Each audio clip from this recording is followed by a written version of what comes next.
नमस्कार साथियों। आज हम जीवन का अर्थ केवल जीवित रहने से कहीं अधिक बढ़कर है, इसके बारे में जानकारी प्राप्त करेंगे।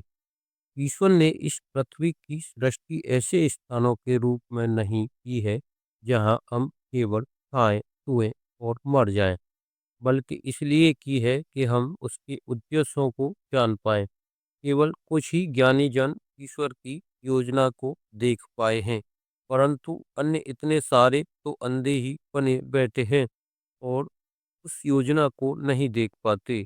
जो लोग ईश्वर की योजना से अनजान जीवन जीते हैं, उनके लिए यह पृथ्वी यातना घर बन जाती है।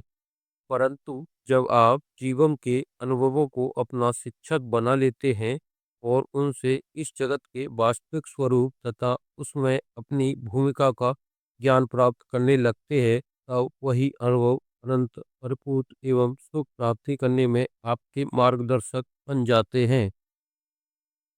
ईश्वर ने माया को अत्यंत बलवान बनाया है। हम सब भ्रमित अवस्था में जी रहे हैं। आप सोचते हैं पैसा आने से सुख मिल जाएगा, परंतु जब आपको पैसा मिल जाता है, तब आप देखते हैं कि आप तब भी सुखी नहीं हुए हैं।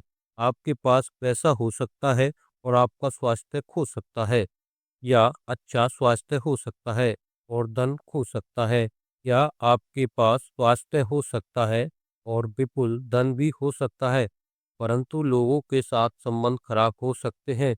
आप दूसरों का भला करो तो वही लोग बदले में आपसे घृणा करते हैं।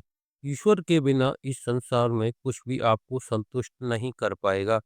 और यह काफ़ी अर्थपूर्ण है कि ईश्वर हमें अपनी ओर से विमुख करके भौतिक प्रलोभनों में उलझाने का प्रयास करते हैं। वे जानना चाहते हैं कि हमें दाता चाहिए या केवल उसके दान। यदि ईश्वर की यह इच्छा होती हम केवल सांसारिक चेतना में ही जिए, तो हम संसार की चीज़ों से, संसार के तरीकों के अनुसार जीवन पर पूर्ण संतुष्ट हो जाते। आपने कभी भेड़ों का झुंड देखा है?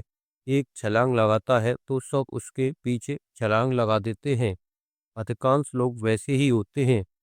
कोई एक विक्षिप्तता शुरू कर देता है या किसी विशिष्ट प्रकार से कुछ करना शुरू कर देता है और अन्य सब उसका अनुसरण करने लगते हैं। युग युगांतर से यही होता आ रहा है। प्रत्येक देश के अपने रीति रिवाज हैं और उन सब को उचित तो नहीं कहा जा सकता, परंतु यह कौन कहे कि किसी विशिष्ट प्रकार का जीवन या प्रथा आशापद है।